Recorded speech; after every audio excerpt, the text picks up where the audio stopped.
Welcome. So, ఇవాళ మనం first chapter start చేస్తున్నాం. ఫస్ట్ చాప్టర్ ఏంటంటే the importance of ancient Indian history. అసలు ఏన్షియంట్ ఇండియన్ హిస్టరీ చదవడం వల్ల ఏమైతది? అండ్ ఏమేం థింగ్స్ ఉంటాయి? ఆహ్, హౌ అసలు ఏన్షియంట్ ఇండియన్ హిస్టరీ అనేది ఎలా ఎవాల్వ్ అయింది? అది మన కల్చర్‌ని, మన ఏంటి మనం తినే ఫుడ్ నుంచి మన థాట్ ప్రాసెస్ గానీ, థింకింగ్ వేస్ ఉంటాయి గదా! అవి ఎలా ఎఫెక్ట్ జేషినాయి అనేది ఉంటదనమాట. సో, ఇక్కడ ఫస్ట్‌లో ఏన్షియంట్ హిస్టరీ అనేది ఏం చెప్తది అంటే ఆహ్, ఎప్పుడు, ఎక్కడ, ఎలా పీపుల్ అనేవాళ్ళు ఎలా బతికారు? మనకి అగ్రికల్చర్ అనేది ఉంది గదా! వ్యవసాయం అనేది ఎట్లా స్టార్ట్ అయింది? ఆ వ్యవసాయం అనేది ఆహ్, అందరినీ ఎట్లా అంటే లైఫ్ అనేది ఎలా స్టార్ట్ అయింది? అండ్ రకరకాల నేచురల్ రిసోర్సెస్ ఏదైతే ఐరన్ గానీ, కాపర్ గానీ, ఈ ఈ స్టీల్ గానీ ఎలా వచ్చింది ప్రొడక్షన్ అనేది? అండ్ రాజులు వాళ్ళ ఆహ్, వాళ్ళ కింగ్‌డమ్స్‌లో అది ఎలా డెవలప్‌మెంట్ జేసుకున్నారు? అండ్ ఇదేదైతే ఈ కులాలు, మతాలున్నాయి గదా! అవి ఎలా వచ్చినాయి అని జెప్పేసి కూడా ఉంటది. ఈ వ్యవసాయం గానీ, మెటల్ వర్కింగ్ గానీ, వీవింగ్ అండ్ ఈ కాటన్ స్పిన్నింగ్ గానీ, కాటన్ ప్రొడక్షన్ గానీ, సిల్క్ ప్రొడక్షన్ గానీ, ఇవన్నసలు ఎట్లొచ్చినాయి? అసలు విలేజెస్ ఎట్లా తయారైనాయి? సిటీస్ ఎట్లా తయారైనాయి? అండ్ ఇంకా ఈ రిటన్ లాంగ్వేజ్ అనేది ఎలా స్టార్ట్ అయింది? అండ్ లాంగ్వేజ్‌కి మళ్ళీ నాన్ రైటింగ్ లాంగ్వేజెస్ ఉంటాయి. లైక్ బంజారా భాష. అండ్ కొన్ని రిటన్ స్క్రిప్ట్స్ ఉంటాయి. ఆ స్క్రిప్ట్స్ అనేది ఎలా ఎవాల్వ్ అయింది. అండ్ అంటే స్టార్టింగ్ మనిషి యొక్క ఆలోచన విధానం ఒక దాని మీద పెట్టడం దగ్గర నుంచి ఇప్పటి వరకి ఎట్లా ఒక్కొక్క స్టెప్ ఎట్లా డెవలప్‌మెంట్ చేసుకుంటూ వచ్చారు అని జెప్పేసి మాట్లాడేదాన్ని మనం హిస్టరీ అంటాం. అండ్ హిస్టరీలో గూడా ఆహ్ యూనిటీ ఇన్ డైవర్సిటీ అంటే ఏన్షియంట్ ఇండియన్ హిస్టరీ అనేది చాలా ఎథ్నిక్ గ్రూప్స్ నుంచొచ్చిందనమాట. అంటే మనల్ని అంటే ప్రీ ఆరియన్ ఇన్వేషన్స్ అవన్నీ ఉన్నాయి గదా! అంటే ఇండో ఆరియన్స్, హూనాసు, గ్రీకులు, టర్కులు, సైథియన్స్ వీళ్ళందరూ మనల్ని పరిపాలించడానికి అంటే దండయాత్రల మీద చేసుకొని రావడం ఇవన్నీ అయినాయన్నమాట. అది ఒక కల్చర్‌ని ఎట్లా ప్రభావితం జేషినాయి అని జెప్పేసి కూడా ఉంటది. ఫర్ ఎగ్జాంపుల్ ఇప్పుడు మనం ఆహ్, హైదరాబాద్‌లో హైదరాబాదీ బిర్యానీ గానీ, ఇరానీ చాయ్ గానీ, వేషధారణ గానీ, ఇస్లాం గానీ, ఆర్ బుద్ధిస్ట్ గానీ, ఇంకా డిఫరెంట్ మతాలు అనేవి పర్షియన్ గానీ, ఆహ్, పార్సీలు గానీ, వాళ్ళ మతాలు, కులాలు అండ్ ఇవన్నీ మన ఇండియాలో బ్లెండ్ అయ్యి ఉంటాయన్నమాట. So, India is I mean India అనేది సీకింగ్ కంట్రీ అని జెప్పేసి అంటారు. సీకింగ్ అంటే అన్నీ తీసుకుంటదనమాట. నేర్చుకుంటది. ఇండియా ఈజ్ లైక్ అలాంటి కంట్రీ మనది. అండ్ ఆహ్, కల్చరల్ ఎలిమెంట్స్ చాలా ఉంటాయి. నార్త్ నుంచి సౌత్ వరకి. And Vedic and Sanskrit culture ఉంది. అండ్ సౌత్‌లో అయితే సదరన్ పార్ట్ ఆఫ్ ఇండియాలో ద్రవిడియన్ కల్చర్ ఉంటది. అందుకే మనం ద్రావిడ ఉత్కలవంగ అని అంటాం.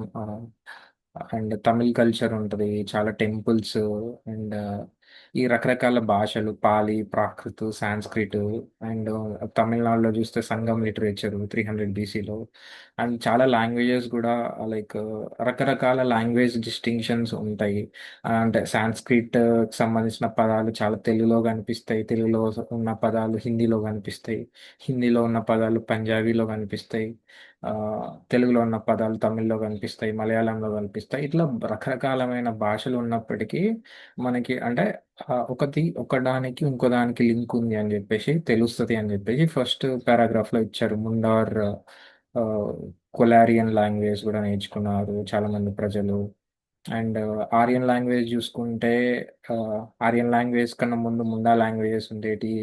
అవి ఆరియన్ లాంగ్వేజ్‌ని ప్రభావితం చేసినాయని జెప్పేసి గూడా ఉంది. అండ్ ఇక్కడ Munda culture and Dravidian cultures ఉన్నాయి.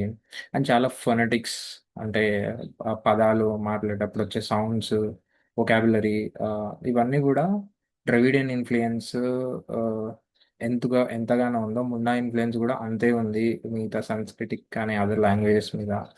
అండ్ చాలా ఇండియాలో చాలా రిలీజియన్స్ ఉన్నాయి. అండ్ జైనిజము, బుద్ధిజము ఇవన్నీ ఉన్నాయన్నమాట. అండ్ ఆల్సో చాలా డిఫరెంట్ లాంగ్వేజెస్ ఉన్నాయి. చాలామంది డిఫరెంట్ లాంగ్వేజెస్ మాట్లాడతారు. అంటే త్రూఔట్ ద కంట్రీ మళ్ళా ఆ సోషల్ కస్టమ్స్‌కొచ్చేసరికి మర్యాద గాని, ఫుడ్ గాని, హాస్పిటాలిటీ గాని అవన్నీ లైక్ చాలా సిమిలర్‌గా కనిపిస్తది ఇండియా అనేది. India is a great place of hospitality to the world.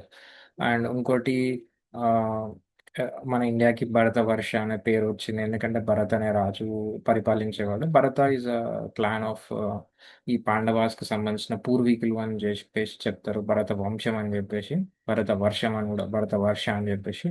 And ఇదే భరత్ రామాయణంలో కూడా ఉంటాడు. రాముడి యొక్క తమ్ముడు భరత్. సో, ఇట్లా గూడా చాలా డిస్టింక్షన్స్ అనేవి ఉంటాయి. భరత సంతతి అని జెప్పేసి, భారత సంతతి. చాలామంది పోయెట్సు, ఫిలాసఫర్సు అంటే తత్వవేత్తలు, రైటర్సు ఇవన్నీ అంటే ఇండియాలో ఒక పా అంటే పార్ట్‌గా ఉన్నారనమాట. అంటే ఒక్కొక్కరు ఏన్షియంట్ పోయెట్స్ గాని, ఫిలాసఫర్స్ గాని వీళ్ళందరి గురించి అసలు వాళ్ళు ఏం జెప్పారు ఇండియా గురించి అని గూడా ఈ ఏన్షియంట్ హిస్టరీలో తెలుసుకుంటాం.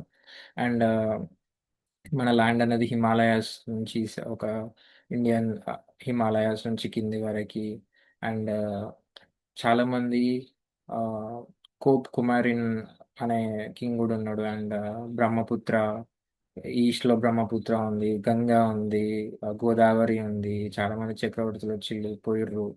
అండ్ ఇక్కడ అశోక కూడా he extended his entire kingdom 4థ్ సెంచరీ ఏడీలో. అండ్ సముద్రగుప్త ఉన్నాడు. ఆయన మొత్తం గంగా బార్డర్స్‌లో తమిళనాడు ల్యాండ్ మొత్తం ఆక్రమించుకున్నాడు. తర్వాత పులకేషిన్, చాళుక్యాస్ ఆఫ్ వెంగి, కాకతీయులు, ఆహ్, చోళులు, చేరలు, పాండ్యాస్. సో, వీళ్ళందరూ రకరకాలుగా ఆహ్, అంటే పరిపాలన పరిపాలించారనమాట. అండ్ ఇండియా అనేది అంటే the idea of that India is one single geographical unit అనేది చాలా మంది కాంకరర్స్‌లో ఉండే. అంటే ఇండియా మొత్తం ఎక్కడ చూసినా గాని ఒకటే అన్నట్టు ఇప్పుడున్న భారతదేశం అనేది. అంటే అప్పట్లో గూడా వాళ్ళకి అన్నీ ఒకటే అని జెప్పేసి అనిపిచ్చింది. వేల రాజ్యాలు ఉన్నప్పటికీ ఇట్ సీమ్డ్ లైక్ వన్ అన్నమాట. అండ్ ఇంకోటి ఇండియాకి ఆహ్ ఇండియా అని పేరొచ్చింది from the Indus river. Indus అనేది అప్పట్లో సింధు నది అనేవాళ్ళు. ఆ సింధు నాగరికతతోటే వాళ్ళు ఎప్పుడైతే అరబులొచ్చినప్పుడు వీళ్ళు ఇండస్ పక్కన ఉండే వాళ్ళని ఆహ్, ఇండస్ అని జెప్పేసి అది మెల్లగా పర్షియన్ అండ్ అరబిక్ లాంగ్వేజ్‌లో హిందీగా మారడం, అది రిలీజియన్‌గా మారడం హిందూ అనేది. But Hindu is pertaining to the place. ఇంకోటేంటంటే, చాలా థర్డ్ సెంచరీలో ప్రాకృత్ లైక్ బుద్ధిజం, జైనిజం ఉన్నప్పుడు ప్రాకృత్ భాష and as a lingua franca of the country. అంటే అందరికీ ప్రాకృత్ భాష అనేది ఎక్కువొచ్చేదనమాట థర్డ్ సెంచరీలో. అండ్ అశోక ఇన్‌స్క్రిప్షన్‌లో చూసినట్టు గూడా అయితే మనకి ప్రాకృత్ లాంగ్వేజ్ ఉంటది. అండ్ గుప్తులు వాళ్ళ నిధులు, గుప్త నిధులు. సో, ఇవన్నీ గూడా అంటే రామాయణం, మహాభారతం, తమిళ్‌లో సంగం లిటరేచర్స్ మళ్ళా రామాయణం, మహాభారతంలో చూస్తే సేమ్ స్టోరీ మొత్తం ఆల్ ఓవర్ ఇండియాకి తెలుసు. అంటే from the north to the south. And అదే మహాభారత, రామాయణం డిఫరెంట్ లాంగ్వేజెస్‌లోకి మనకి ఇక్కడ ట్రాన్స్‌లేట్ జేషిర్రు. అండ్ నార్త్‌లో వర్ణ క్యాస్ట్ ఉన్నట్టే సౌత్‌లో గూడా ఉంది. అది గూడా మళ్ళా లైక్ ఎప్పుడైతే హిందూయిజంలో ఇవన్నీ ఉన్నాయో, వర్ణ సిస్టమ్స్ ఇవన్నీ, అది మళ్ళా మనకి క్రిస్టియన్స్‌లో మరియు ముస్లిమ్స్‌లో గూడా వచ్చేసిందనమాట. And they continued to the same old caste practices. And అలాగే ఇప్పుడెప్పుడైతే relevance of the past to the present జూసుకుంటే, స్టార్టింగ్‌లో ఏమైందో అవన్నీ తెలుసుకుంటే మనం ఫ్యూచర్‌లో గూడా కొన్ని ప్రాబ్లమ్స్ అవ్వకుండా చూసుకోవచ్చు. అండ్ చాలామంది వాదిస్తారు ఓల్డ్ ప్యాటర్నే బావుంది. ఓల్డ్ సిస్టమ్‌లోనే మనం బతికితే బావుంటది. మన పూర్వీకుల్లాగా అని ఉంటది. బట్ పూర్వీకులప్పుడు ఆహ్, లైక్ అంటే అస్పృశ్యత అంటే అన్‌టచబిలిటీ గాని, వర్ణ వ్యవస్థ గాని ఇవన్నీ చాలా దారుణాలకి అంటే దారి తీసిందనమాట. సో, అది గూడా లైక్ గ్లోరీస్ ఆఫ్ ఇండియా లాగానే చెప్పుకుంటాం మనం.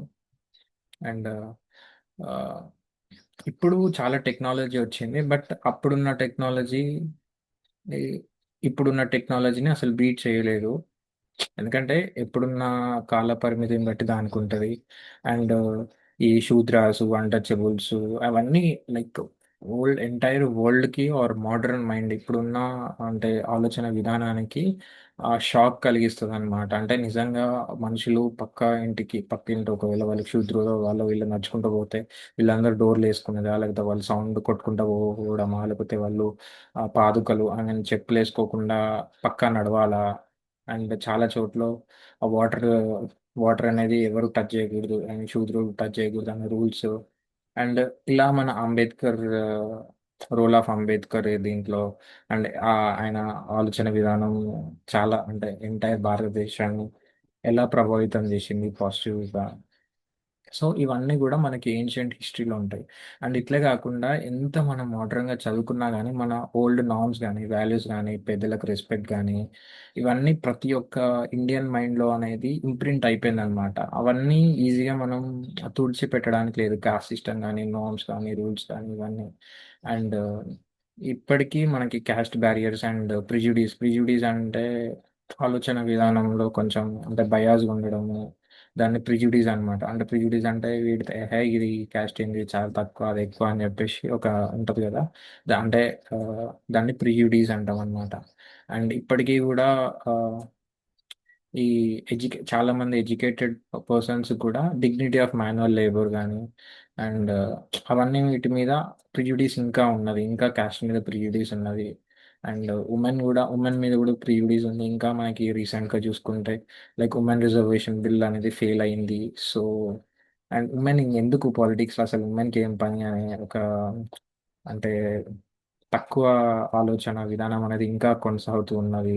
Role role I mean gender distinctions కూడా ఇంకా ఉన్నాయి. ఇన్‌ఈక్వాలిటీస్ ఉన్నాయి. అసమానతలు ఉన్నాయి. ఆహ్, అండ్ ఏన్షియంట్ హిస్టరీ చదివినప్పుడు ఏమైతదంటే, అసలు ఈ పక్షపాత ధోరణిలకి తక్కువ చేసి చూడడం, పక్క కులాన్ని, మతాన్ని లేదా భాషని అసలు ఇవన్నీ ఎందుకొచ్చినాయనేది మనకి ఈజీగా అర్థమైతది. సో దట్ మనం మంచి పాలిసీ మేకింగ్ కూడా చేసుకోవచ్చు. అండ్ ఈ నారో రిలీజియన్‌లో మళ్ళా సెక్టేరియన్ అంటే మళ్ళీ శైవులు, వైశ్యులు, ఇంకా శక్తి మళ్ళా దాంట్లో సబ్బు వీడు గొప్పోడా, వాడు గొప్పోడా అని జెప్పేసి డిస్టింక్షన్స్ ఇవన్నీ గూడా మన true nature of the past అంటే పాస్ట్‌లో అసలు ఒకటి ఇదంతా చదవడం వల్ల ఏమైతదంటే, మనకి ఏమేమైతే అడ్డంకులున్నాయో పాస్ట్‌లో వచ్చినాయి, అవి ఈజీగా అర్థమైతది. సెకండ్ ఏంటంటే, ఒక ట్రూ నేచర్ ఆఫ్ ఇండియా అనేది పాస్ట్ నుంచి ఇప్పటి వరకు ఎట్లా ప్రభావితమైంది, ఎవరెవరు చేంజ్ చేసిర్రనేది తెలుసుకోవడానికి ఈజీగా ఉంటది. సో దట్ మీరు టెంపుల్స్‌కెళ్ళినా గానీ, ఎక్కడికెళ్ళినా గానీ, అదొక అంటే ఇవంతా ఎట్లొచ్చింది అనేది తెలిసినప్పుడేంటంటే, ఒక ఒక కైండ్ ఆఫ్ సాటిస్ఫాక్షనో లేకపోతే ఒక అంటే మంచి నడవడికతో ముందుకెళ్ళే ఛాన్సెస్ అనేవి ఎక్కువుంటాయి. సో, ఏన్షియంట్ హిస్టరీ అనేది ప్రతి ఒక్క భారతీయుడికి కూడా ఇది తెలవాల్సిన విషయము. అంటే తెలిస్తే ఏంటంటే మంచి ఆహ్, ముందుకెళ్ళొచ్చనమాట హ్యాపీగా. సో, చాలా స్టోరీస్ మంచిగా అర్థమైతాయి. సో, అంటే లివింగ్ స్టాండర్డ్స్ గూడా ఒక ఒక మెట్టు ఎక్కువ ఆహ్, అంటే జ్ఞాన సంపద చేసుకున్నప్పుడు ఒక మెట్టనేది ఎక్కువ ఎక్కగలడనమాట మానవుడు. So, that is all about the first chapter. And ఇక్కడ కొన్ని క్వెషన్స్ ఉన్నాయి. What is the meaning of వర్ణ అంటే ఏంటి? మీటింగ్ డైవర్సిటీ అంటే ఏంటి? చక్రవర్తి అంటే ఏంటి? Discuss how the study of ancient industry is relevant to understanding. So, ఇవన్నీ general basic questions. So, just think about it and that's all for today. Chapter 1 is done. Have a good day. Thank you.